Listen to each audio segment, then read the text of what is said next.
Right now, as you're watching this video, some of the most wanted cartel bosses on the planet are sitting inside mansions you wouldn't believe exist. And today we're pulling back the curtain on exactly where they've been hiding and how they've been doing it.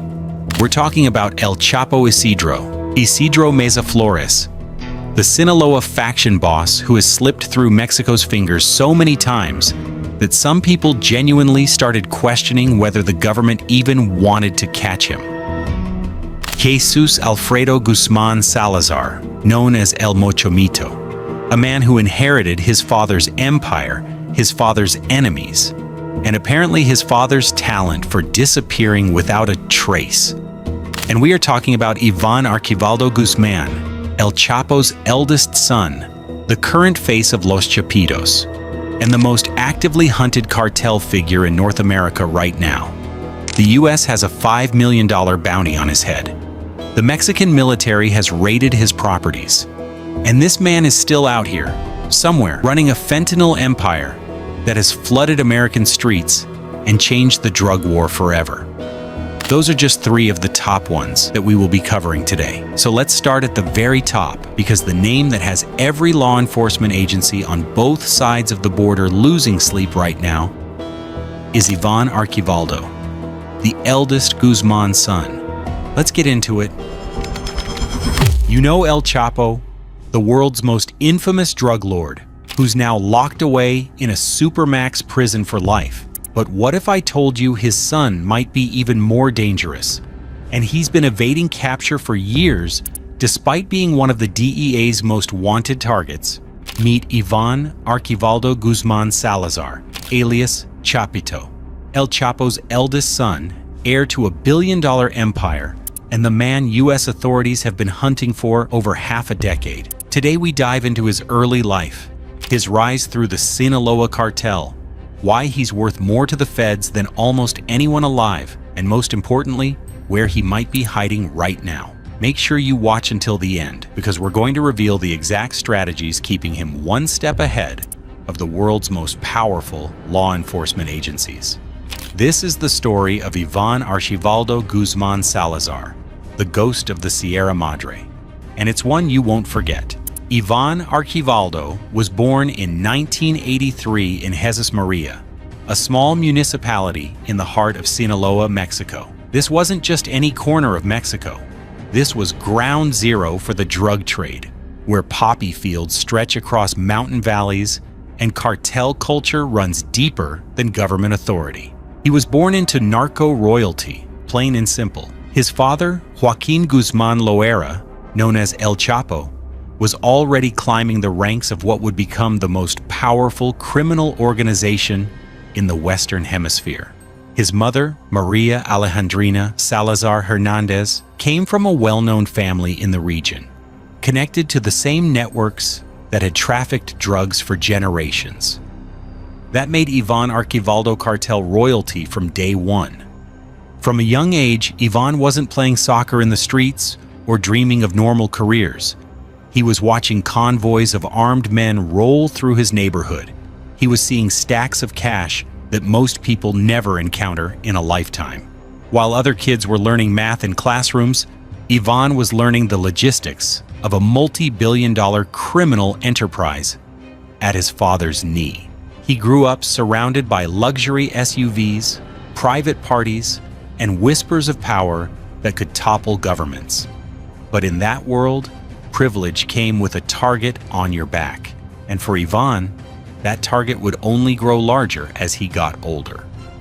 When Ivan was just 22 years old, everything clicked into place for him, but not in the way most young men find their calling. February 22nd, 2005. Mexican military forces, working with US intelligence, launched a coordinated operation. The target wasn't just any cartel operative. It was his father, El Chapo. In a dramatic raid, they captured the man who had become a legend, a ghost who'd escaped prison before and who commanded an empire worth billions.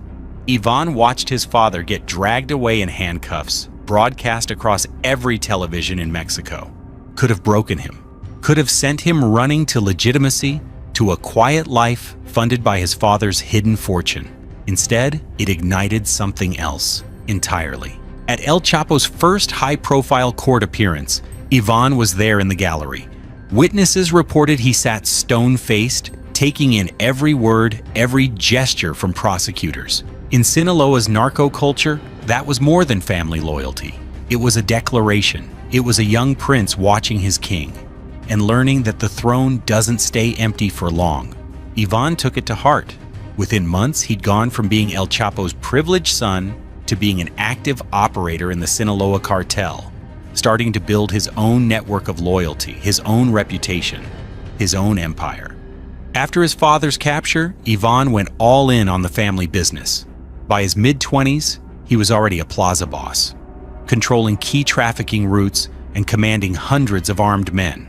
But here's what made Ivan different from his father. El Chapo was old school, careful, a master of staying in the shadows. Ivan and his younger brother Alfredo, known together as Los Chapitos, operated with a different mentality. They were flashy, they were bold, and they were absolutely ruthless when it came to protecting their territory. Ivan built his reputation on two things: loyalty and violence. He surrounded himself with childhood friends from Sinaloa, creating a faction within the cartel that answered to him first.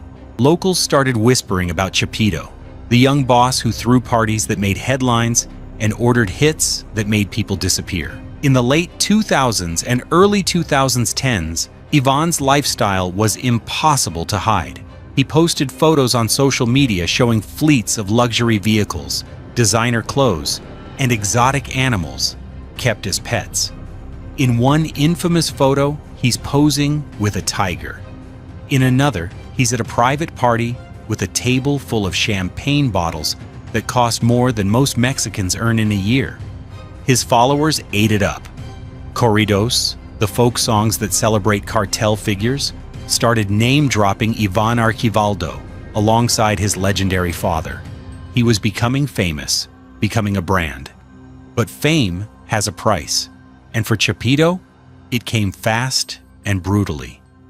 It's August 15th, 2016, just after 1 a.m. Even though violence had been escalating in Sinaloa, even though rival cartels were making moves, Ivan Archivaldo decided to go out. He and about a dozen associates, including his brother Jesus Alfredo, were at La Leche, an upscale restaurant in Puerto Vallarta. This wasn't cartel territory. This was a tourist zone, supposedly neutral ground. They're eating, drinking, celebrating. Around them, regular customers are doing the same, completely unaware of who's at the table in the corner. What Ivan doesn't know is that a Jalisco New Generation Cartel hit team had tracked him there. CJNG, led by the ruthless Nemesio Oseguera Cervantes, alias El Mencho, had declared war on the Sinaloa cartel, and they just found the ultimate prize. 1:30 a.m., as Ivan's group is finishing their meal, the front doors burst open.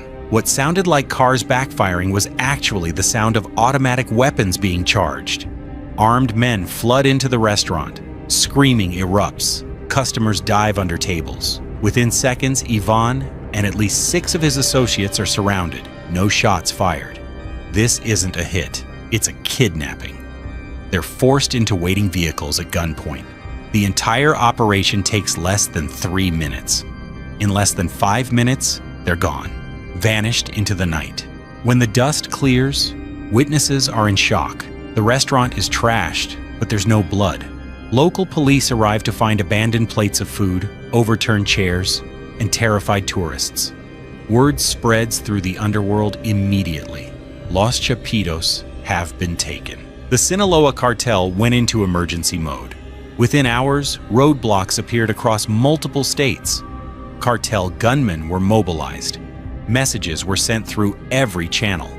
The price on the kidnappers' heads was astronomical. News of the kidnapping spread like wildfire through Mexico's criminal underworld. This wasn't just any abduction.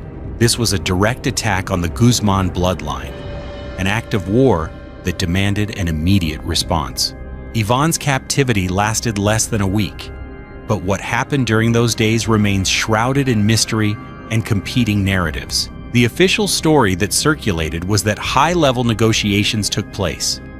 The Mexican government, wanting to avoid all-out cartel warfare that would devastate entire regions, allegedly applied pressure on CJNG through intermediaries. The Sinaloa cartel, meanwhile, mobilized every resource they had. Hundreds of armed men began hunting for any trace of where Los Chapitos were being held.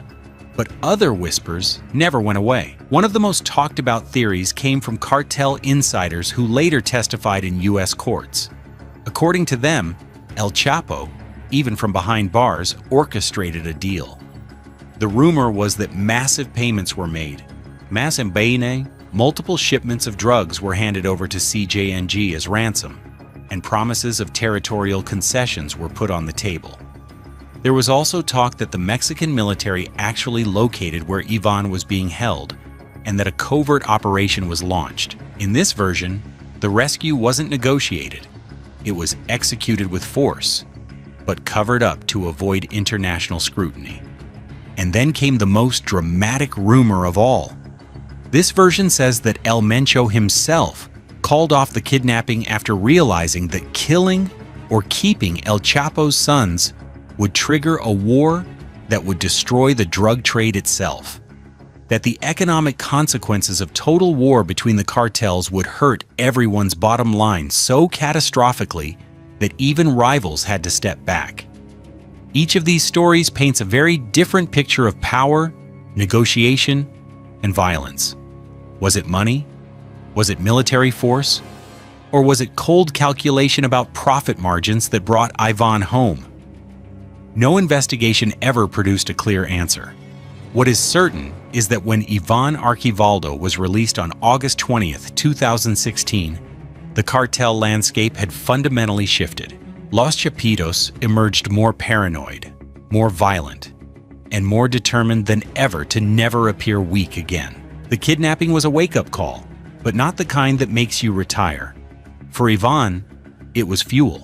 By 2017, he and his brothers weren't just running operations, they were effectively leading an entire faction of the Sinaloa cartel while their father sat in a Mexican prison fighting extradition. Then came February 2017. The U.S. Department of Justice unsealed indictments against Ivan Archivaldo and his brother Jesus Alfredo. The charges were staggering: conspiracy to distribute cocaine, methamphetamine, and marijuana into the United States. The indictment alleged they were trafficking literally tons of drugs across the border monthly. But here's one of the wildest facts about what made Ivan so valuable to U.S. prosecutors. He wasn't just trafficking drugs. According to DEA intelligence, Ivan and Los Chapitos had pioneered the Sinaloa cartel's move into fentanyl production.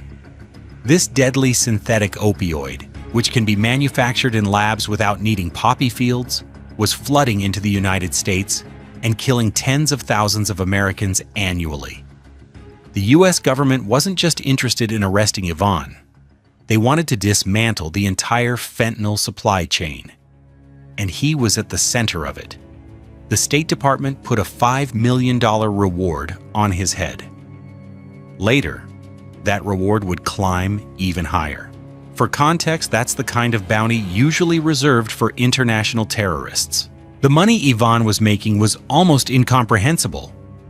Conservative estimates from financial investigators suggested that Los Chapitos' faction was generating between $2 and $3 billion annually in drug proceeds. Ivan himself was believed to control assets worth hundreds of millions, luxury properties across Mexico, fleets of armored vehicles, legitimate businesses used for money laundering. His personal wealth made him one of the richest criminals in the world. But that wealth came with constant pressure. By 2019, the walls were closing in, not just on Ivan, but on everyone around him. His father, El Chapo, was extradited to the United States in January 2017. By 2019, he was on trial in New York, and the testimony was devastating. Former cartel associates, some of them people who'd worked directly with Los Chapitos, were flipping, taking deals, testifying about the organization's inner workings. Then came October 17, 2019. Mexican security forces, acting on U.S. intelligence, launched an operation in Culiacan, Sinaloa. The target was Ivan's younger brother, Ovidio Guzman Lopez, another key member of Los Chapitos. They found him. They arrested him. And then all hell broke loose. Within hours, hundreds of cartel gunmen mobilized in Culiacan. They didn't just fight the military, they laid siege to the entire city. Burning vehicles blocked roads. Gunmen fired .50 caliber machine guns at military convoys. They attacked the families of soldiers. The Mexican government, facing a potential massacre and complete loss of control, made a stunning decision. They released Ovidio. The message was clear.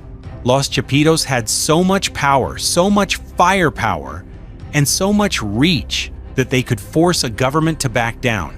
But it also put an even bigger target on all their backs. Now the US government wasn't just interested in arrests. They wanted to make examples. One by one, people in Ivan's inner circle started falling. Associates were arrested at the border. Financial facilitators were picked up in money laundering stings. In January 2023, his brother Ovidio was finally recaptured in another massive military operation and quickly extradited to the United States. Everybody around Ivan was getting picked up by US feds or Mexican forces working with US intelligence. The net was tightening, and Ivan Archivaldo, the heir to El Chapo's throne, had to make a choice: surrender and face life in prison like his father, or disappear completely. He chose to disappear. So where is Ivan Archivaldo right now? That's the billion-dollar question that keeps DEA agents up at night and drives military operations across Mexico. The answer isn't simple, because Ivan isn't hiding in one place. His survival depends on constant movement, strategic positioning, and a network of protection that's been built over decades. Let's start with the most likely location: the rural mountains of Sinaloa, especially the Sierra Madre Occidental. This is the top consensus among intelligence analysts, and for good reason. These mountains are the ancestral heartland of the Guzman family. El Chapo hid here for years after his first prison escape. The terrain is absolutely brutal for anyone trying to conduct military or law enforcement operations. We're talking about peaks that reach over 10,000 feet, valleys accessible only by dirt roads that can be washed out by rain, and forests so dense that aerial surveillance is nearly useless. But it's not just the terrain that protects Ivan. It's the infrastructure. The Sinaloa cartel has spent literally decades building a network of safe houses, supply routes, and communication systems in these mountains. There are ranches that look like ordinary farms, but are actually fortified compounds. There are villages where every single resident is either on the cartel payroll or related to someone who is. The Guzman family has cultivated loyalty here through a combination of money, intimidation, and genuine local support built on providing services the government never has. When military helicopters fly over these regions, they're spotted immediately. When convoys try to drive up mountain roads, lookouts report their movements hours in advance. The cartel has radio networks, scouts positioned on every major route, and even alleged informants within local and state police forces. By the time authorities arrive at a suspected safe house, Ivan is long gone. But here's the crucial part: Ivan Archivaldo is not stationary. The second most important element of his survival strategy is constant movement between safe zones. Think about it this way: if Ivan stayed in one fortified compound, no matter how remote, eventually the intelligence would solidify. Eventually, satellite imagery, signals intelligence, or human sources would pinpoint his exact location. Then the Mexican military, or even US Special Operations advisors, could plan a raid he couldn't escape. Instead, Ivan moves frequently. Intelligence reports suggest he rarely stays in the same location for more than a few days, maybe a week at most. He uses rotating safe houses across multiple municipalities. 1 week, he might be in the highlands east of Culiacan. 2 weeks later, he's in a different mountain range entirely. He travels in small convoys, changes vehicles regularly, and almost certainly uses decoy vehicles to throw off surveillance. Crucially, Ivan limits electronic communication to an extreme degree. He knows that phones are tracking devices. Every call, every text, every moment a phone is powered on creates a digital signature that can be intercepted. So he operates like his father did during his fugitive years, using intermediaries, relying on face-to-face meetings, and employing low-tech communication methods that are much harder to intercept. He avoids predictable patterns. He doesn't visit the same locations on the same days. He doesn't attend family gatherings at known addresses. He doesn't do any of the things that allow intelligence agencies to predict where he'll be and set up operations accordingly. This constant movement is why large-scale military operations repeatedly fail to capture him. By the time the intelligence is gathered, the plan is made, and the forces are deployed, Ivan has already moved to a different location entirely. It's like trying to catch smoke. The third element of his hiding strategy involves protected zones controlled by loyal factions, particularly areas dominated by Los Chapitos. Understand that Ivan doesn't just hide in empty wilderness, he hides in regions where the Sinaloa Cartel, and specifically his faction, has complete territorial control. These are areas where local intelligence networks are constantly monitoring military movements, controlling roads and checkpoints, and providing real-time information about any threats. In these zones, cartel gunmen don't just provide security through force. They provide security through information. They know who's coming in and out of the region. They track unfamiliar vehicles.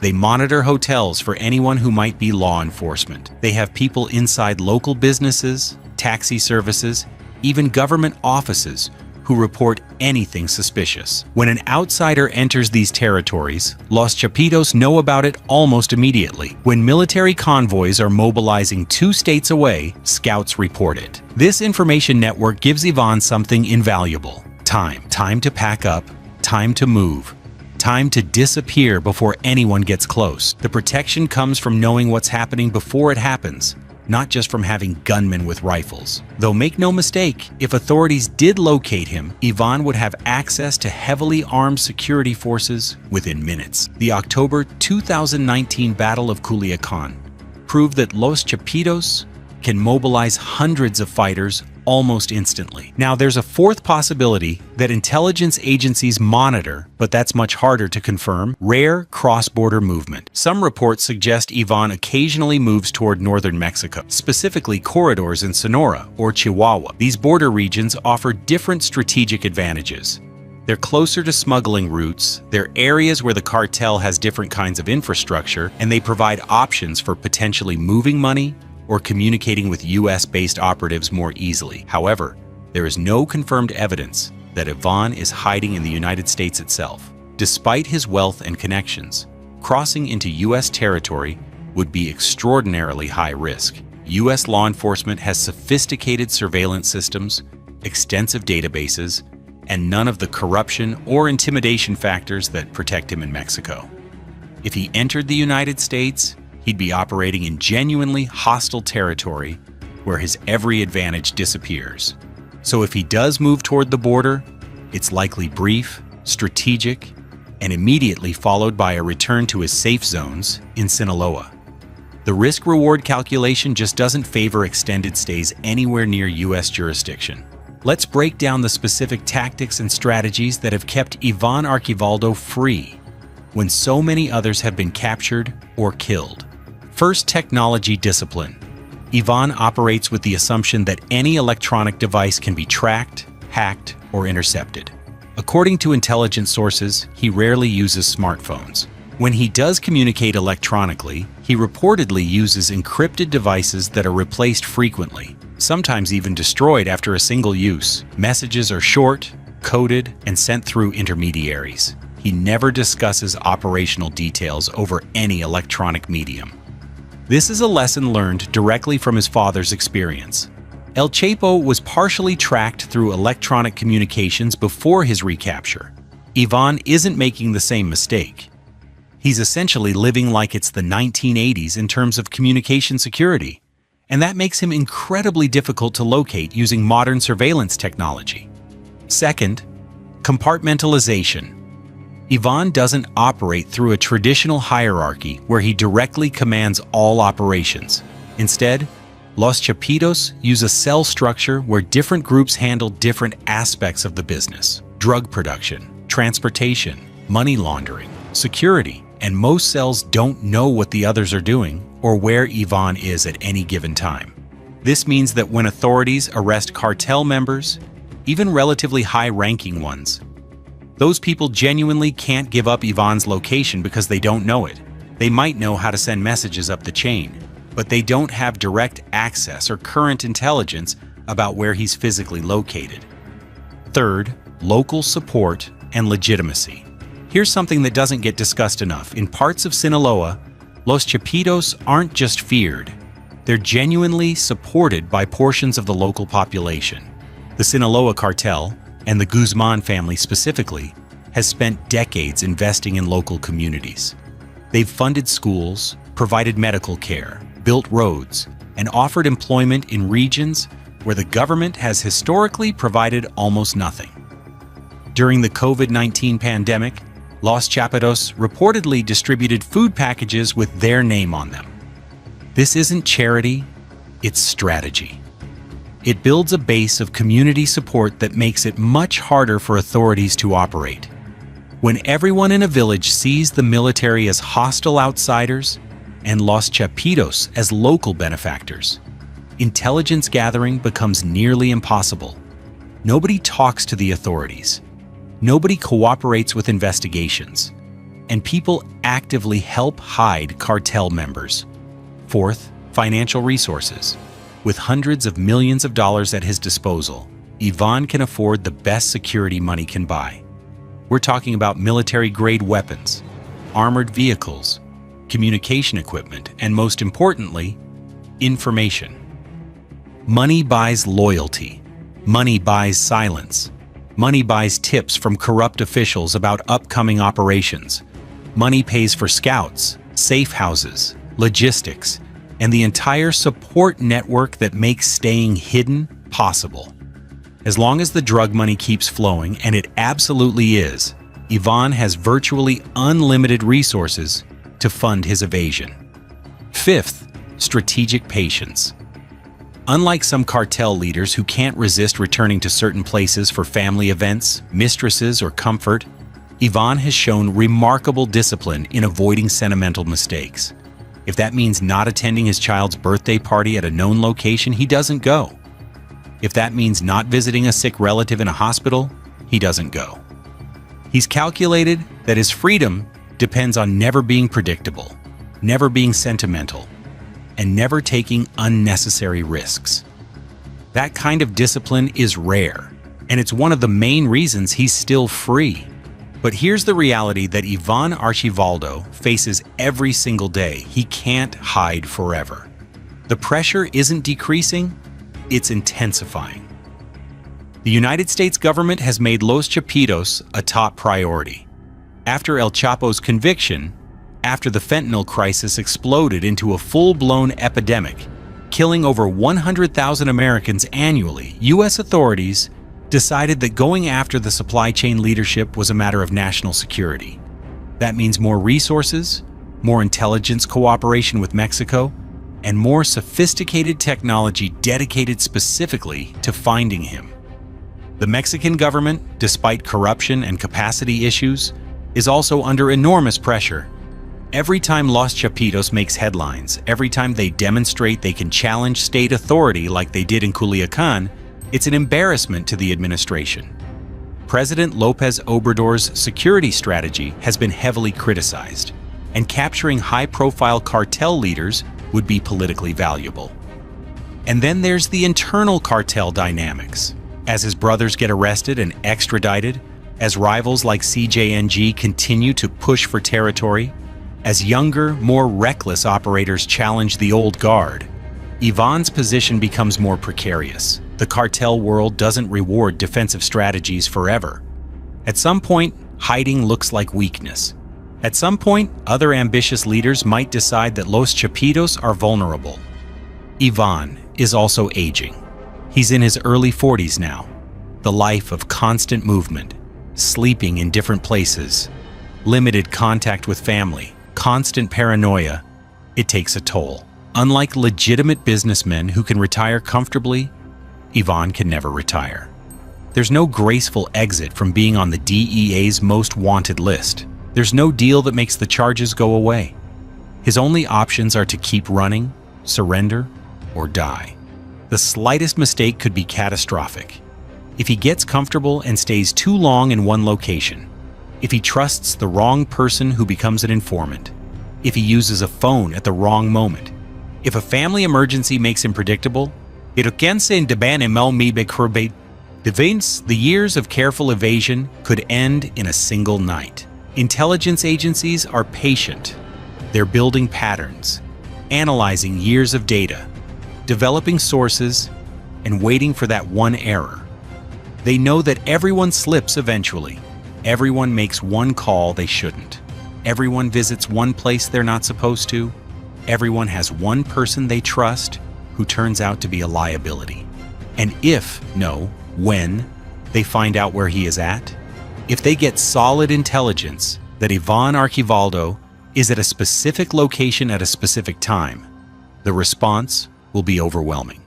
We're talking about coordinated operations involving hundreds of Mexican military personnel, possibly with U.S. Special Operations support and intelligence. They'll surround the location, cut off all escape routes, and use every asset at their disposal. It might be over for him in minutes. One wrong move, one predictable pattern, one trusted associate who flips. That's all it takes. Ivan Archivaldo Guzman Salazar started as a privileged kid born into one of the world's most powerful criminal organizations. He could have walked away, could have lived quietly off his family's wealth, could have chosen any life except this one. Instead, he followed in his father's footsteps, became a leader of Los Chapitos, helped fuel a fentanyl epidemic that's destroyed countless lives, and now spends every day running from forces that have essentially unlimited resources and unlimited time to hunt him. He survived kidnapping. He survived betrayals. He survived his father's capture and his brother's arrests. He survived by being smarter, more disciplined, and more paranoid than almost anyone in the cartel world, but he's not untouchable. He's not invisible. He's a wanted man with a multi-million-dollar bounty on his head, hunted by the world's most sophisticated law enforcement agencies, and relying on a strategy that only works as long as he never makes a single mistake. The mountains of Sinaloa are vast, but they're not infinite. The safe houses are well protected, but they're not impenetrable. The loyal networks are extensive, but they're not incorruptible. And time, ultimately, is not on his side. Subscribe to Inform Secreto to continue exploring the hidden stories behind power. Real stories told unfiltered. Because what you don't see also controls the world. See you soon. Think you know El Chapo, the flashy kingpin who loved the spotlight and ended up in a supermax prison because he thought he was untouchable? What if I told you there is another cartel boss who has been playing the game completely differently? Meet Fausto Isidro Mezzaflores, alias El Chapo Isidro.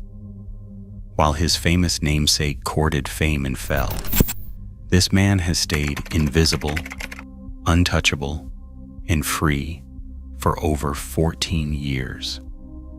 Today, we dive into the story of Mexico's most elusive cartel leader, a man who turned humility into his greatest weapon, and it's one you won't forget. Fausto Isidro Mezzaflores was born in 1982 in the rugged mountains of Sinaloa, specifically in the municipality of Guasave. The cartel world was not something you joined. It was something you inherited, like the color of your eyes. His father, a humble campesino, worked the poppy fields that fed Mexico's growing heroin trade. These were not legal crops. They were the foundation of an empire that stretched from the Sierra Madre to the streets of Chicago. His mother, Maria, raised him in a community where everyone knew someone connected to the business, where silence was survival, and where asking too many questions could get you killed. That made young Fausto part of the narco ecosystem from his first breath. The mountains of Sinaloa have produced more cartel leaders than any other region in Mexico. It is a place where poverty meets opportunity, where traditional farming cannot compete with the profits of illegal crops, and where young men grow up knowing there are only a few paths out of the mountains, and most of them involve the drug trade. From a young age, Fausto learned the unwritten rules of survival in cartel territory. By the time he was 12, he was already running small errands for local operators, carrying messages, watching for strangers, and learning to read the subtle signs that meant danger was coming.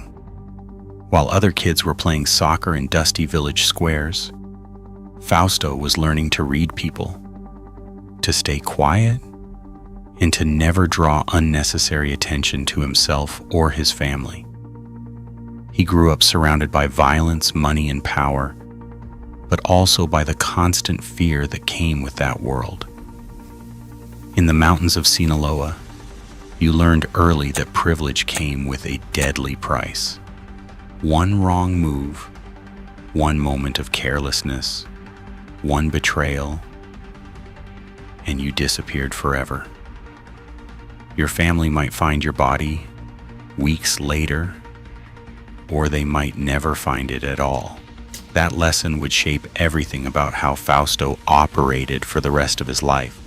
When Fausto was just 16, everything changed in a way that would define his approach to the cartel world.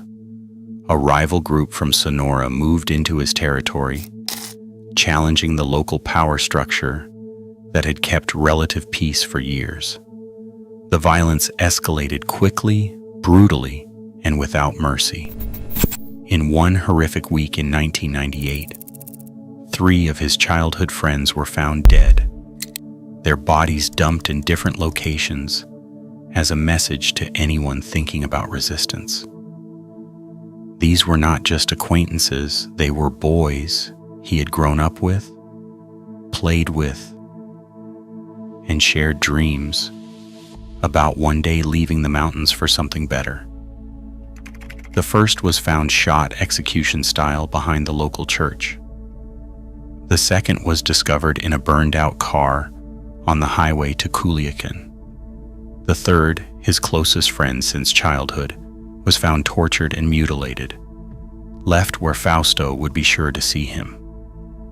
At the funeral of his closest friend, as the entire village gathered in shocked silence, Fausto made a decision that would define his entire approach to the cartel world. While others talked about revenge, about making noise, about showing outsiders what happened when you messed with Sinaloa, he chose a different path entirely. He decided that survival meant staying invisible, that the smartest predators hunt in silence, and that the loudest voice in the room is often the first one silenced forever. In Sinaloa's narco culture, that was more than just strategy. It was revolutionary. Most young men wanted to be seen, feared, respected. They wanted corridos written about them. They wanted their names whispered with awe and terror. Fausto took it to heart that the most successful operators were the ones nobody talked about until it was too late. Instead of seeking the spotlight, he began studying how the most successful operators stayed alive while others fell. He watched, he learned, and he prepared for a very different kind of career in the cartel world. After that turning point, Fausto went all in on becoming the perfect soldier, reliable, invisible, and absolutely lethal when necessary.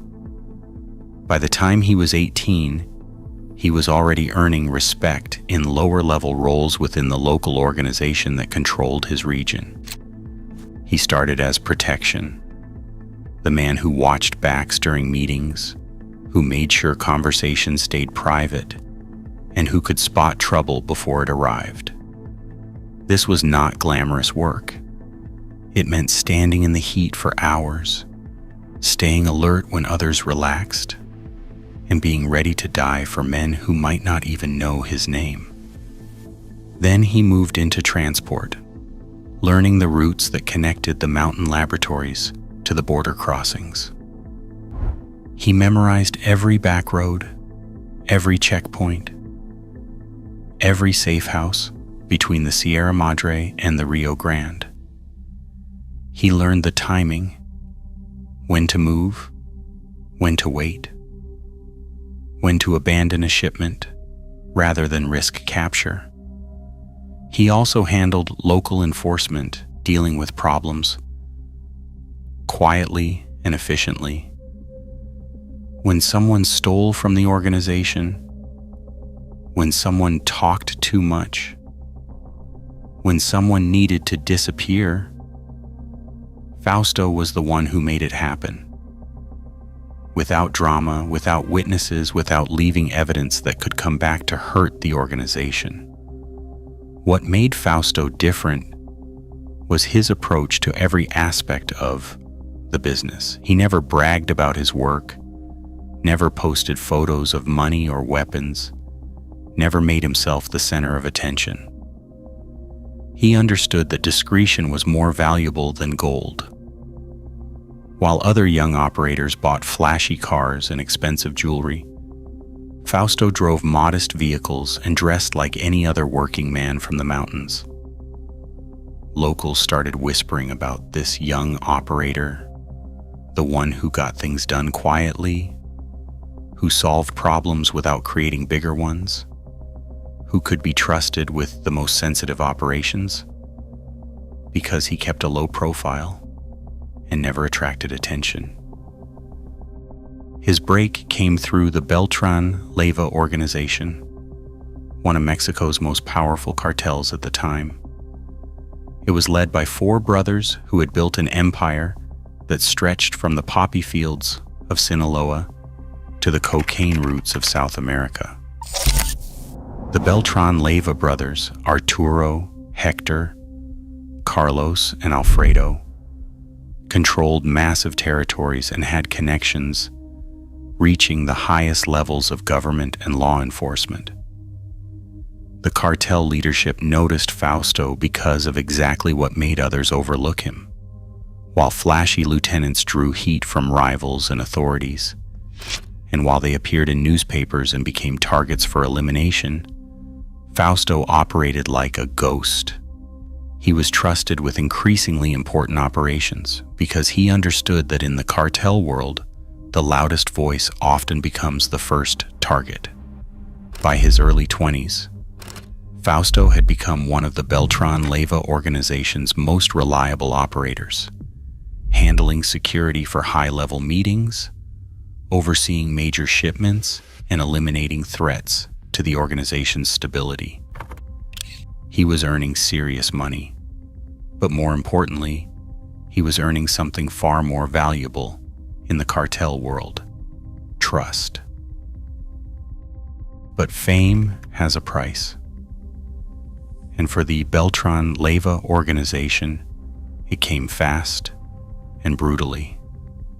It is December 16th, 2009, and the Mexican government's war against the cartels has been raging for 3 years. President Felipe Calderón has deployed the military against cartel strongholds, and the Beltran Leyva organization has become a primary target. Even though the Mexican military has been hunting cartel leaders for months, Arturo Beltran Leyva, known as El Barbas or the Beard, is still operating from his stronghold in Cuernavaca, just south of Mexico City. He is considered untouchable, protected by layers of corruption, firepower, and fear. He and his security team were at a luxury apartment complex in the Lomas de Cocoyoc neighborhood, believing they were safe behind their usual protection. For years, this setup had worked perfectly, with safe houses, corrupt officials, and enough firepower to fight off any threat. The apartment was fortified, stocked with weapons, and surrounded by lookouts. What Arturo does not know is that his own communications have been compromised. The DEA and Mexican intelligence have been tracking his phone calls, mapping his network, and planning the perfect moment to strike. Mexican Marines are closing in, and this time there is no corrupt official to warn him. At 4:30 in the afternoon, as they settled in for what should have been a routine evening of planning and coordination, gunfire erupted from multiple directions. What sounded like firecrackers in the distance was actually the beginning of a 2-hour firefight that would change the entire landscape of Mexican organized crime.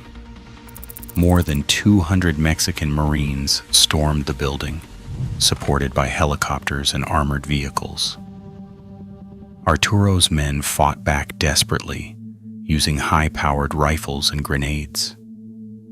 The sound of automatic weapons fire echoed through the neighborhood as residents fled in terror. Bullets shattered windows and chipped concrete. Smoke filled the hallways. The Marines advanced floor by floor, room by room, while Arturo's security team made their final stand. For 2 hours, the battle raged with an intensity that shocked even seasoned law enforcement officials. In less than 2 hours, it was over. The silence that followed was deafening. When the smoke cleared, Arturo Beltran Leyva was dead, along with several of his top lieutenants. The apartment was destroyed. Blood covered the floors, and shell casings littered every surface. The man who had seemed untouchable, who had corrupted officials at the highest levels, who had built an empire worth billions, was gone. The Mexican government displayed his body to the media, proving that even the most powerful cartel leaders could fall. But what they did not realize was that Arturo's death would create something far more dangerous, a power vacuum that would reshape the entire cartel landscape. Within weeks, the entire Beltran Leyva structure began collapsing like a house of cards. Hector Beltran Leyva was arrested in a separate operation. Carlos Beltran Leyva went into hiding, eventually surrendering to authorities. The organization that had seemed untouchable was suddenly leaderless, vulnerable, and under attack from all sides. News of Arturo's death spread through the cartel world like wildfire, creating chaos that would last for years. Rivals saw opportunity in the power vacuum. Authorities pressed their advantage, launching operations against remaining Beltran Leyva strongholds. And lieutenants throughout the organization faced an impossible choice: run, hide, fight for what remained, or make deals with enemies. The collapse was swift and brutal. Within months, many of Arturo's top lieutenants were dead, killed in firefights with authorities, or eliminated by rivals moving into former Beltran Leyva territory. Others flipped, making deals with authorities in exchange for reduced sentences or protection. Some joined rival organizations, bringing their knowledge and connections to new masters. But Fausto Isidro did something different, something that would keep him free for the next 14 years and counting. Instead of trying to rebuild the empire or expand into new territories like other ambitious lieutenants, he made a calculated decision that went against every instinct in the cartel world. He chose to stay regional, focusing on a specific corridor he knew better than anyone else: the mountainous border region between Sinaloa and Sonora.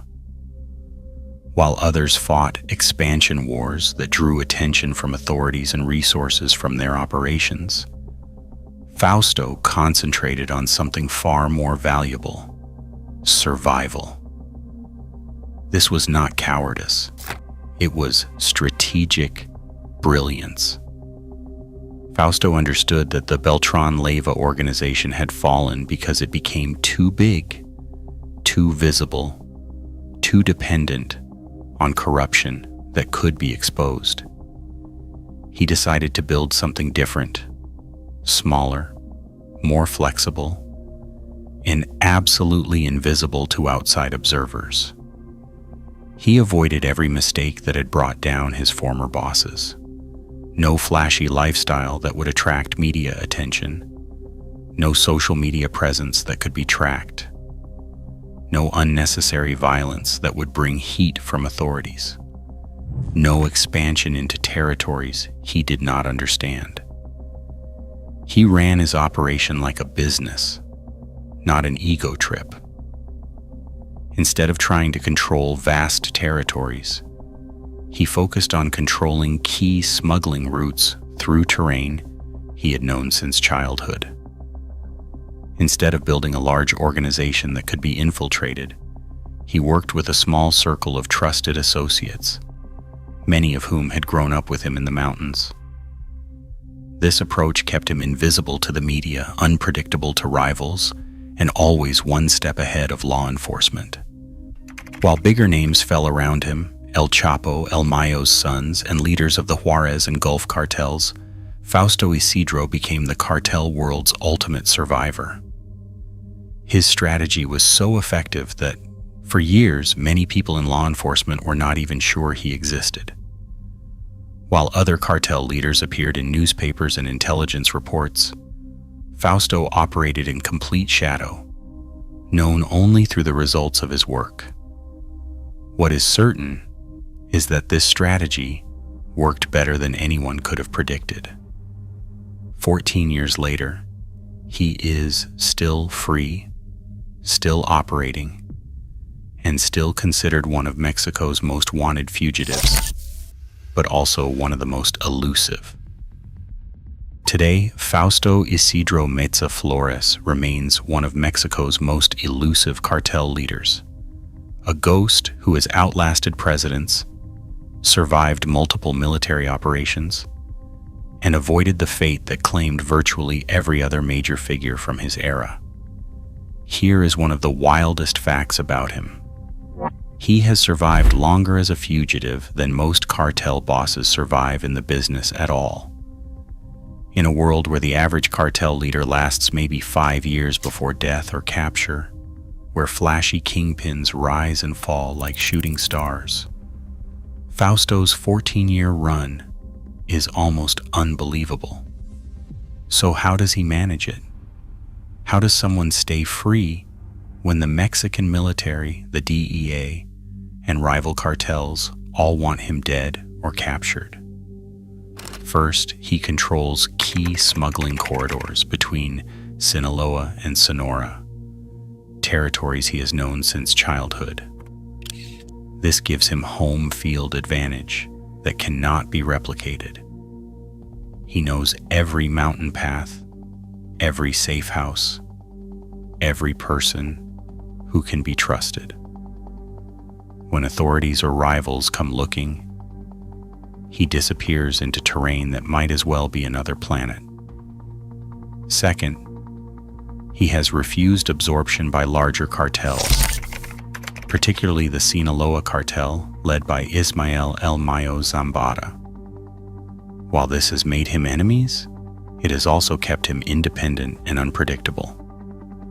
He does not have to follow anyone else's orders, does not have to worry about internal politics, and does not depend on protection from organizations that might sacrifice him for their own benefit. Third, he will not submit to anyone else's authority, no matter the pressure or incentives offered. This has led to ongoing conflicts, especially with Sinaloa. But it has also meant he controls his own destiny in a world where most people are expendable. The Sinaloa cartel wants him gone for exactly these reasons. They see his independence as a threat to their control of the region, a challenge to their authority that cannot be tolerated. They have tried to eliminate him multiple times, sending hit teams into his territory, offering bounties for information about his location, and even attempting to turn his own people against him. But Fausto's survival skills and local knowledge have kept him ahead of both cartel hitmen and federal forces. He has survived at least 6 major military operations designed specifically to capture him. He has avoided dozens of assassination attempts. He has outlasted 3 Mexican presidents and countless law enforcement officials who made capturing him a priority. The war with Sinaloa has been particularly intense because it is not just about territory, it is about respect and control. Sinaloa cannot allow an independent operator to succeed in what they consider their backyard. For Fausto, submission would mean death anyway. So he fights with the desperation of someone who has nothing to lose. Currently, he is believed to be operating from remote areas of the Sierra Madre Occidental, moving constantly between safe houses, trusting only a small circle of longtime associates who have proven their loyalty over decades. The Mexican government has a $2 million bounty on his head. The DEA considers him a high priority target. Interpol has issued a red notice for his arrest. Despite all this pressure, despite being one of the most wanted men in Mexico, Fausto Isidro continues to operate his smuggling network, continues to move product across the border, and continues to prove that sometimes the best way to win is simply to survive longer than everyone else. His organization is estimated to move hundreds of millions of dollars worth of drugs each year, primarily heroin and fentanyl, produced in mountain laboratories that authorities cannot locate. He has adapted to changing markets, shifting from traditional drugs to synthetic opioids that are more profitable and easier to produce. Intelligence reports suggest he is also involved in money laundering operations that span multiple countries, using a network of businesses and financial institutions to clean drug profits. But proving any of this is nearly impossible when the man himself remains a ghost. Fausto Isidro Meza Flores went from a mountain kid running errands to Mexico's most wanted ghost, proving that in the cartel world, sometimes the smartest move is staying invisible, while everyone else fights for the spotlight. His story shows us that real power is not always about being the biggest or the loudest. Sometimes it is about being the last one standing when the smoke clears. Subscribe to Inform Secreto to continue exploring the hidden stories behind power. Real stories told unfiltered. Because what you don't see also controls the world. See you soon.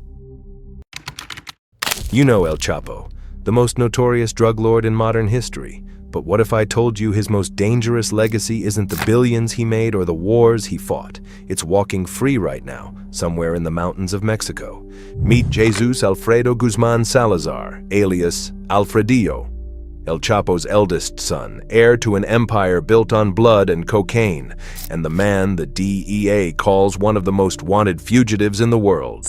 Today we dive into his rise from cartel prince to international target, his shocking kidnapping by rivals, and the massive manhunt that's been chasing smoke for years. This is the story of Jesus Alfredo Guzman Salazar, the ghost who inherited hell, and it's one you won't forget. Jesus Alfredo was born on February 15, 1986, in Culiacan, Sinaloa, the beating heart of Mexico's drug trade. But this wasn't just any birth. It was the arrival of cartel royalty into a world where power was measured in kilograms of cocaine and loyalty was bought with bullets. His father, Joaquin Guzman Loera, known as El Chapo, was already building what would become the most powerful criminal organization in the Western Hemisphere.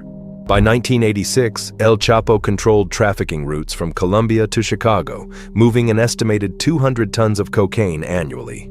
His mother, Alejandrina Maria Salazar Hernandez, came from another prominent Sinaloa family with their own connections to the opium trade dating back to the 1960s.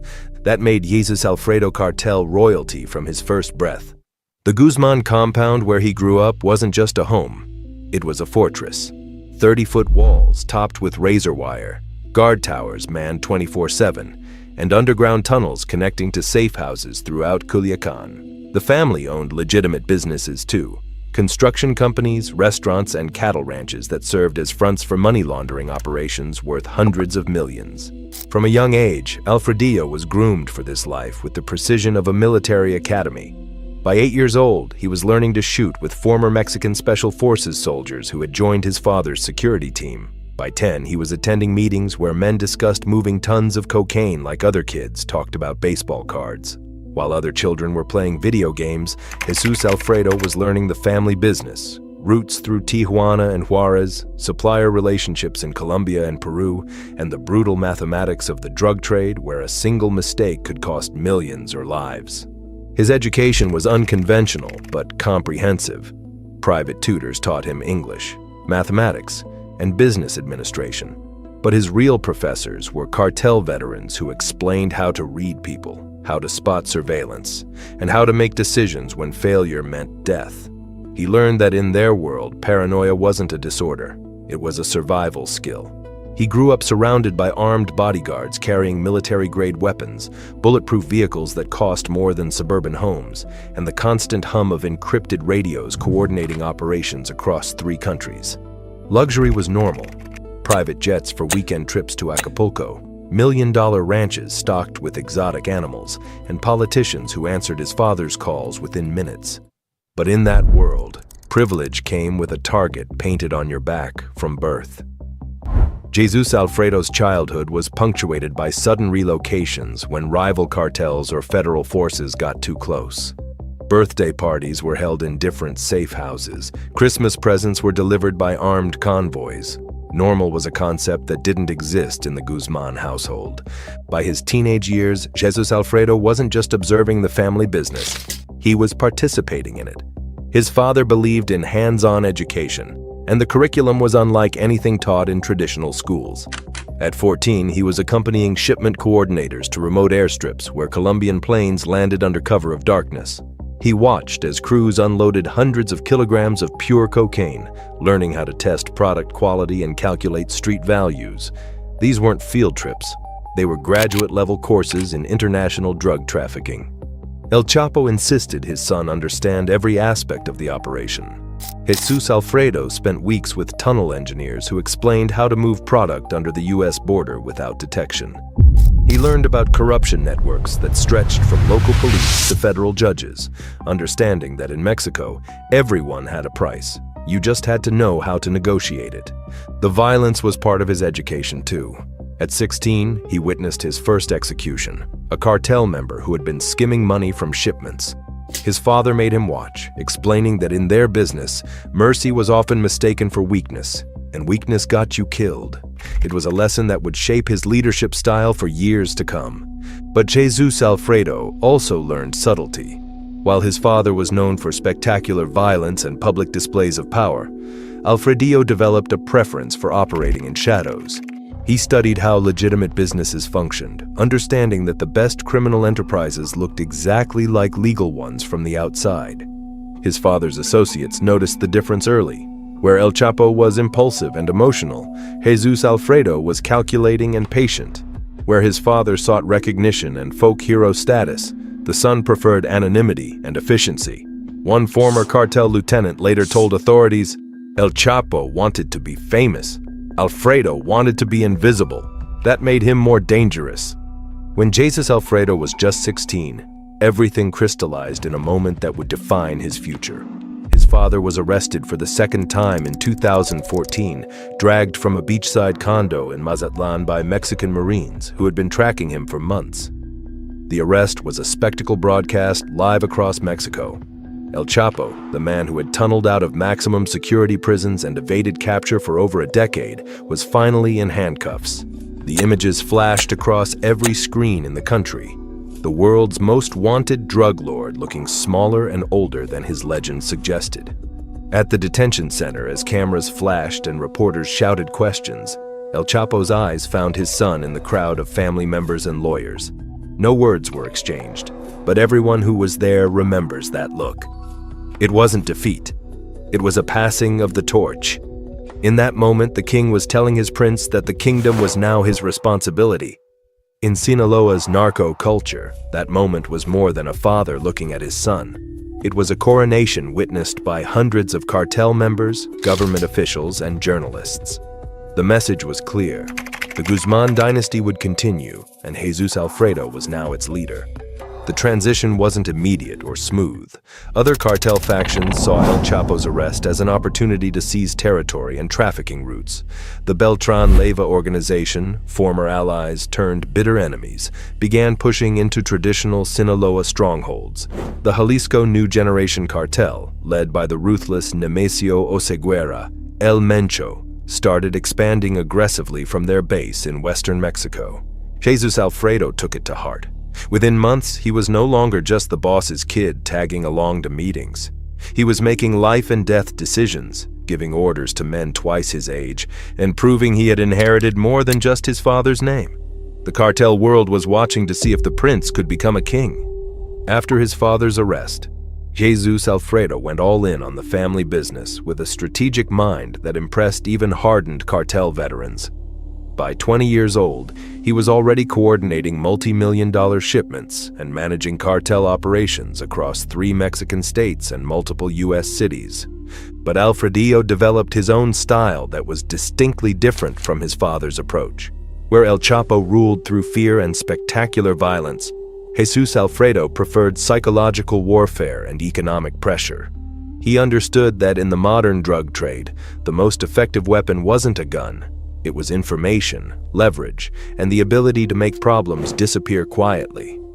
His first major operation as a leader involved restructuring the cartel's fentanyl production network. While other organizations were still focused on traditional drugs like cocaine and heroin, Jesus Alfredo recognized that synthetic opioids represented the future of the trade. Fentanyl was cheaper to produce, more potent than heroin, and generated massive profits with relatively small shipments. He established partnerships with Chinese chemical suppliers who provided precursor materials, built clandestine laboratories in remote areas of Sinaloa and Durango, and created distribution networks that could move product from Mexican factories to American streets in less than 72 hours. The operation was so sophisticated that DEA agents later described it as narco-industrialization, criminal enterprise operating with Fortune 500 efficiency. Locals started whispering about El Heredero, the heir, who could move product with the precision of a Swiss watch and the ruthlessness of his father. But unlike El Chapo, who courted publicity and folk hero status, Jesus Alfredo operated like a shadow CEO. He held meetings in different locations every time, communicated through encrypted channels that changed weekly, and maintained a public profile so low that many law enforcement agencies didn't even have current photographs of him. In 2015, he was photographed at a family gathering wearing a $50,000 Rolex Submariner and designer clothes that cost more than most people's annual salaries. But it wasn't the luxury that caught attention from cartel watchers. It was his eyes, cold, calculating, and completely comfortable with the power he wielded. The image went viral in Mexico's narco-culture social media, cementing his status as the new generation of cartel leadership. His business model was revolutionary for the criminal world. Instead of the traditional cartel structure based on violence and territorial control, Jesus Alfredo created what law enforcement called a criminal corporation.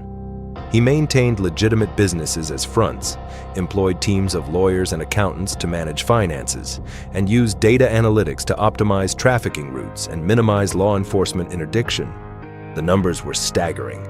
Intelligence estimates suggest that under his leadership, the Sinaloa cartel's annual revenue increased by 40%, reaching approximately $3 billion per year. His fentanyl operations alone were generating over $100 million annually in pure profit, with product reaching every major U.S. city from Los Angeles to New York. His associates described him as methodical, where his father was impulsive, strategic, where El Chapo was reactive.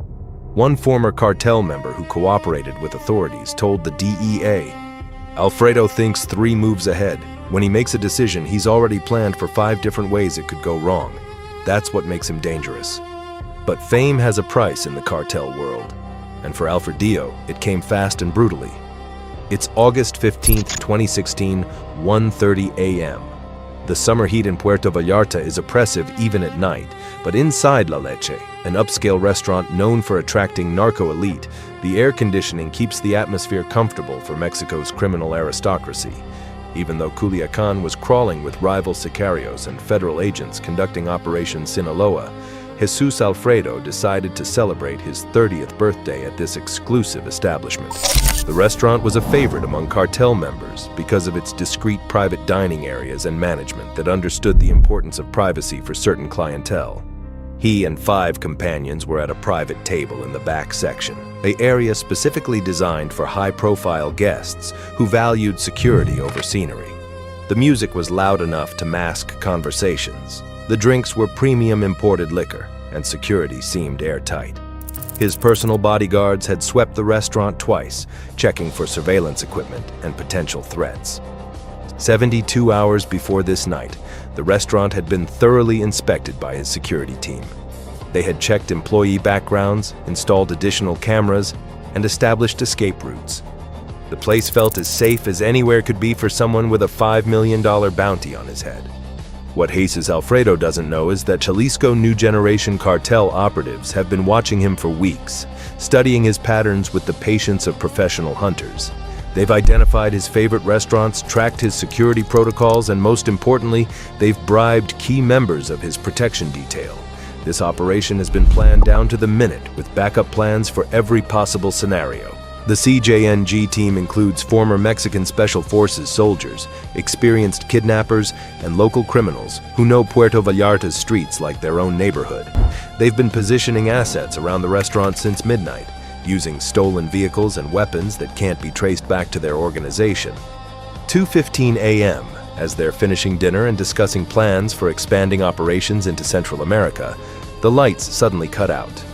What sounded like a routine power outage was actually the beginning of the most audacious kidnapping in cartel history, an operation that would send shockwaves through Mexico's criminal underworld. Armed men flood through 3 entrances simultaneously, moving with military precision that suggests extensive training and rehearsal. Customers scream and dive under tables as automatic weapons appear in the darkness. The restaurant's other patrons, wealthy businessmen, politicians, and their companions, realize they're witnessing something that could get them killed just for being present. Jesus Alfredo reaches for his weapon, a gold-plated .45 caliber pistol that had been a gift from his father, but it's too late. Red laser dots dance across his chest as multiple gunmen surround his table. His bodyguards, the men paid to die for him, are either dead, wounded, or have mysteriously disappeared in the chaos. Gunshots echo through the restaurant like thunder in an enclosed space. Chairs crash as people scramble for cover. Glass shatters as windows explode from stray bullets. The smell of gunpowder mixes with expensive cologne and spilled wine. In less than 4 minutes, it's over. When the lights come back on, 6 empty chairs remain at the private table. Jesus Alfredo Guzman Salazar, son of the world's most wanted man, has vanished along with his entire crew. Blood stains the imported marble floor. But there are no bodies, just evidence of a struggle that ended with the complete disappearance of cartel royalty. The message was clear and terrifying. The Jalisco cartel had just declared war on the Sinaloa dynasty by taking their crown prince. In the cartel world, this was equivalent to kidnapping a head of state's son, an act so bold that it demanded either massive retaliation or complete submission. News of the kidnapping spread through Mexico's underworld faster than wildfire in dry brush. Within hours, every cartel member, corrupt official, and criminal journalist in the country knew that El Chapo's son, untouchable cartel royalty, had been snatched by rivals. It was unthinkable, unprecedented, and potentially catastrophic for Mexico's delicate criminal balance of power. The Jalisco New Generation Cartel, led by Nemesio Oseguera, El Mencho, had been expanding aggressively into traditional Sinaloa territory for months. Their organization was newer but arguably more violent than the established Sinaloa cartel, using tactics that shocked even hardened criminals. They had been systematically eliminating Sinaloa operatives, taking over trafficking routes, and challenging the old guard's authority with unprecedented audacity. Taking Jesus Alfredo wasn't just about ransom money, though the potential payout could have reached hundreds of millions of dollars.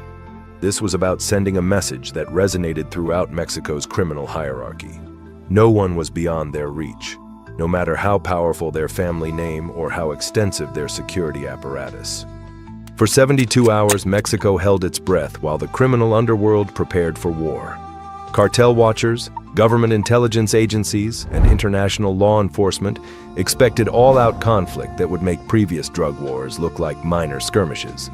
The Sinaloa organization mobilized hundreds of gunmen from across their territory, calling in favors and activating sleeper cells that had been dormant for years.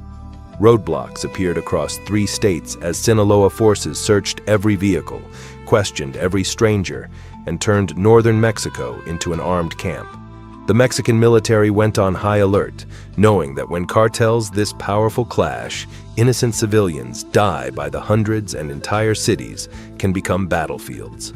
Government officials privately worried about a scenario where 2 of Mexico's most powerful criminal organizations would engage in open warfare in tourist areas like Puerto Vallarta and Guadalajara.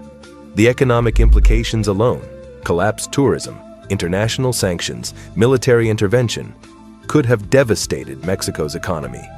Then came the most shocking twist in modern cartel history.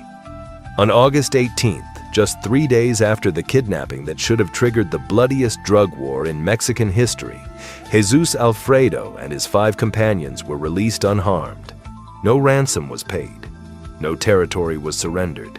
No public concessions were made. They simply walked free, appearing at a safe house in Guadalajara as if nothing had happened. The release was as mysterious as the kidnapping itself. No demands had been made public. No negotiations had been reported. The men who had been expected to die horribly as examples to their enemies were instead returned to their families alive and apparently unharmed. Why would the CJNG risk everything, their leadership, their territory, their very existence, to kidnap El Chapo's son, only to let him go without gaining anything visible in return? The first story that circulated through Mexico's criminal networks was that it had been a case of mistaken identity, that CJNG operatives didn't know who they had taken until it was too late to back down. But cartel experts and law enforcement agencies dismissed this theory immediately. Operations this sophisticated, involving this level of planning and resources, don't happen by accident. The CJNG knew exactly who they were targeting. Another theory suggested that El Mencho was sending a psychological message rather than seeking material gain. We can take your son anytime we want, but we're choosing to let him live. A demonstration of power and reach rather than an act of war. This theory gained credibility because it fit the CJNG's pattern of psychological warfare and their leader's reputation for calculated brutality. But the most credible explanation came from DEA sources familiar with both organizations, intelligence intercepts, and debriefings of cartel members who later cooperated with authorities. According to these sources, the kidnapping was leverage for a larger negotiation that had been ongoing for months through intermediaries. The CJNG wanted guarantees about territory divisions, particularly in Jalisco, Colima, and parts of Michoacán, where both organizations had competing interests. They also sought agreements about trafficking routes through Pacific ports, which were becoming increasingly important as maritime smuggling expanded. Taking Jesus Alfredo was their way of forcing the Sinaloa cartel to the negotiating table with serious intent to reach agreements. Intelligence sources suggest that during those 3 days, high-level negotiations took place through intermediaries, including corrupt government officials, shared business partners, and even Catholic Church representatives who had historically mediated cartel disputes. The terms reportedly included territorial boundaries, profit-sharing arrangements for certain routes, and mutual non-aggression pacts in specific regions. Whatever the real reason, one thing was certain: Jesus Alfredo had survived something that should have been a death sentence. And that experience would make him even more dangerous, more paranoid, and more determined to never be vulnerable again. Today, Jesus Alfredo faces a federal indictment in the United States that reads like a masterclass in international drug trafficking and organized crime. The charges aren't just serious. They're the kind that put people away for multiple life sentences without the possibility of parole. The indictment, filed in the Eastern District of New York, the same court that convicted his father, contains 17 separate counts ranging from conspiracy to distribute controlled substances to money laundering and racketeering. But the scope of the allegations goes far beyond simple drug dealing.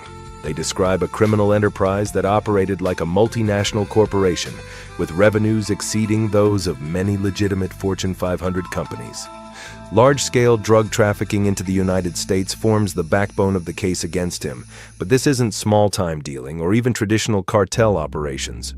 We're talking about industrial-scale operations that moved thousands of kilograms of narcotics monthly through a network that spanned from South American production facilities to American suburban neighborhoods.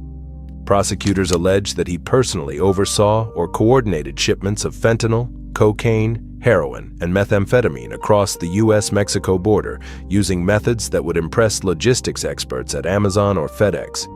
The fentanyl charges alone are devastating. This synthetic opioid has killed more Americans than the entire Vietnam War, and authorities say Jesus Alfredo was one of the primary suppliers flooding U.S. cities with this poison. The indictment details specific shipments that investigators tracked through wiretaps, surveillance, and cooperating witnesses. In one instance from 2017, authorities allege that Jesus Alfredo coordinated the movement of 500 kilograms of pure fentanyl from clandestine laboratories in Sinaloa to distribution networks in Chicago, Detroit, and Philadelphia. The street value of that single shipment exceeded $50 million, and the amount was sufficient to kill every person in a city the size of Miami. But the fentanyl operations represent just one aspect of his alleged criminal enterprise. The indictment also describes cocaine trafficking operations that moved multi-ton shipments from Colombian suppliers through Mexican territory into the United States. These weren't opportunistic deals. They were systematic operations involving contracts, quality guarantees, and delivery schedules that operated with the reliability of legitimate international trade. The methamphetamine charges detail how Jesus Alfredo allegedly revolutionized the production and distribution of synthetic drugs in Mexico. Instead of the traditional small-scale laboratories that had characterized meth production, he reportedly established industrial facilities capable of producing thousands of pounds of high-purity methamphetamine monthly. These super labs used precursor chemicals imported from China and employed chemists with advanced degrees to ensure product quality and consistency. He moved drugs from Mexico into major U.S. cities using a network that would make legitimate shipping companies envious: Chicago, Los Angeles, New York, Atlanta, Houston, Phoenix. His product reached every major metropolitan area in America through distribution networks that included everything from commercial trucking companies to private aircraft operations. The DEA estimates his operations generated over $100 million annually in U.S. drug sales, but financial investigators believe the real number could be significantly higher. Money laundering charges in the indictment describe a sophisticated system for moving drug proceeds back to Mexico through a network of shell companies, cryptocurrency exchanges, and traditional banking relationships in countries with weak financial oversight.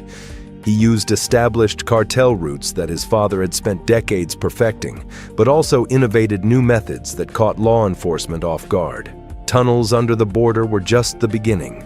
The indictment describes operations involving corrupt officials at ports of entry, commercial airline employees who smuggled drugs and luggage, and even a network of private aircraft that operated from remote airstrips in both countries. The courier network included everyone from truck drivers and airline employees to college students and business executives who were either bribed or coerced into carrying drugs across international borders. Some were willing participants attracted by payments that could reach $100,000 for a single trip. Others were forced to cooperate through threats against their families or blackmail involving compromising information.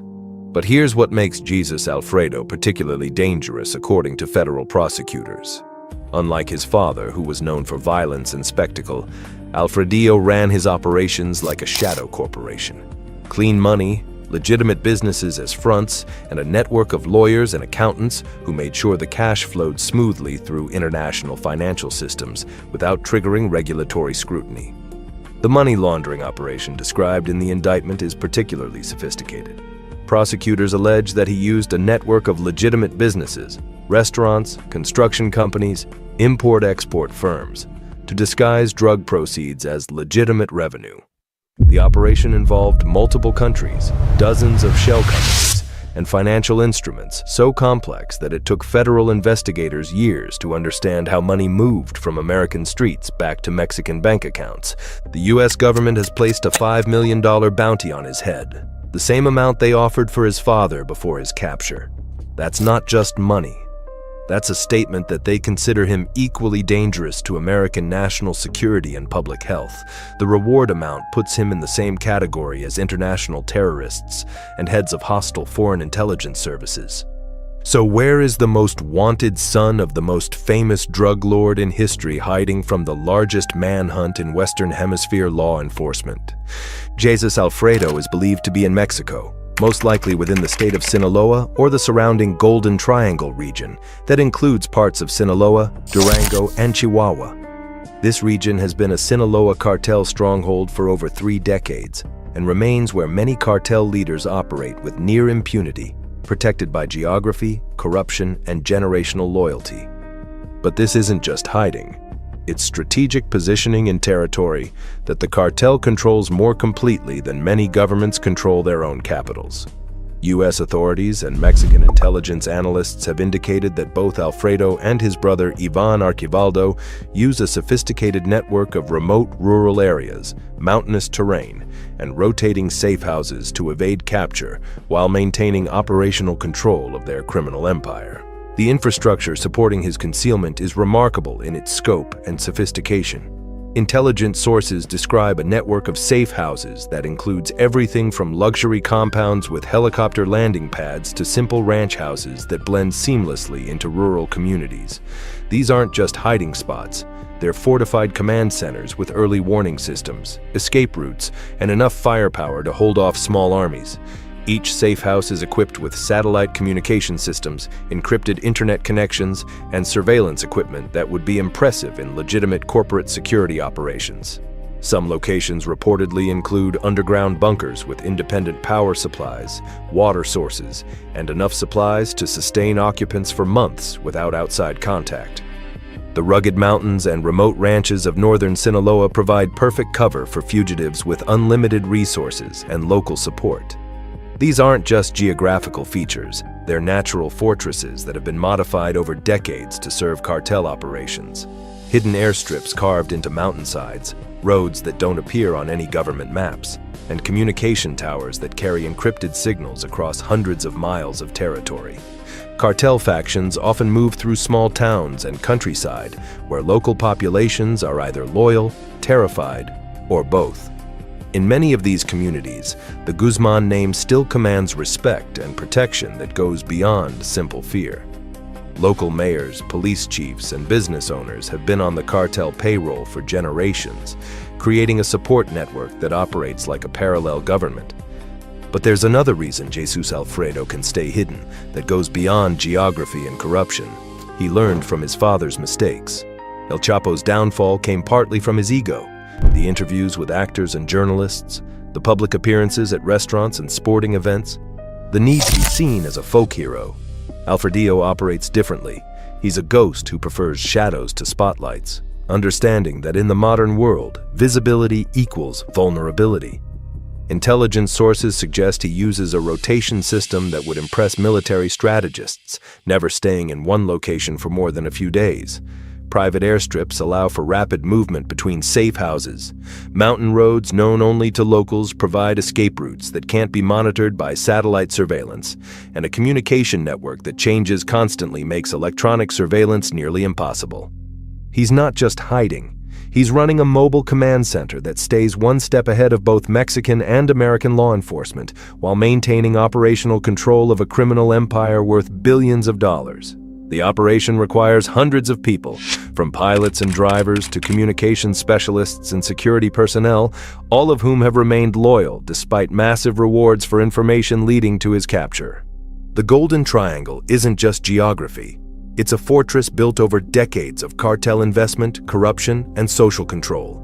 This region produces more opium, cocaine, and synthetic drugs than anywhere else in North America, and the Sinaloa cartel has turned it into their private kingdom where Mexican government authority exists only on paper. Local infrastructure serves the cartel's needs more than legitimate government functions. Roads that don't appear on government maps connect safe houses and production facilities. Communication towers that carry encrypted signals provide better coverage than official telecommunications networks. Businesses that exist solely to launder money and provide cover for operations employ more people than legitimate industries. The economic reality is that in much of this region, the cartel is the primary employer, infrastructure developer, and social services provider. They build schools, hospitals, and roads that the Mexican government can't or won't fund. They provide jobs, loans, and protection that official institutions don't offer. This isn't just criminal control, it's a parallel state that operates more effectively than the legitimate government. More importantly, this is where Jesus Alfredo has family, friends, and generational loyalty that money can't buy. His grandfather operated in these mountains during the early days of Mexican drug trafficking. His father built tunnels and safe houses throughout the region during his rise to power. For the Guzman family, this isn't just territory, it's home, and the local population treats them accordingly. The social dynamics are complex and go far beyond simple fear or corruption. In many communities, the Guzman family is seen as local royalty who brought prosperity to regions that had been forgotten by Mexico City politicians. They funded infrastructure projects, provided jobs during economic downturns, and offered protection from other criminal groups and corrupt government officials. Mexican authorities have launched multiple operations to capture him, including Operation Sinaloa, Operation Green Ice, and dozens of smaller raids targeting specific safe houses and suspected locations. But they face a fundamental problem. In much of Sinaloa, the cartel has more resources, better intelligence, and deeper community support than the government. When military convoys approach cartel territory, they're spotted hours before they arrive by a network of lookouts that includes everyone from children playing in the streets to shopkeepers monitoring radio frequencies. When raids are planned, someone always makes a phone call, whether from corruption, loyalty, or simple self-preservation in communities where cooperation with authorities can be a death sentence. The terrain itself is an ally that provides advantages no amount of technology can overcome. Thousands of square miles of mountains, canyons, and desert where a man with enough money and local support can disappear completely. Satellite surveillance is limited by weather, geography, and the simple fact that from space, one ranch house looks much like another. Ground operations are dangerous and often futile. Military units operating in cartel territory face the constant threat of ambush, improvised explosive devices, and coordinated attacks by forces that know the terrain intimately and have unlimited ammunition supplies. Even successful raids often find empty safe houses and evidence that targets were warned hours or days in advance. The international manhunt for Jesus Alfredo represents one of the largest law enforcement operations in Western Hemisphere history, involving agencies from multiple countries and resources that would be impressive in military operations. But despite years of effort and hundreds of millions of dollars in funding, he remains free while his criminal empire continues to operate at full capacity. The DEA has assigned a dedicated task force to his capture, working in coordination with Mexican authorities, Interpol, and intelligence agencies from countries where his organization operates. The task force includes some of the most experienced cartel investigators in American law enforcement, agents who spent years tracking his father and understand the family's operational methods. Technology plays a major role in the search efforts.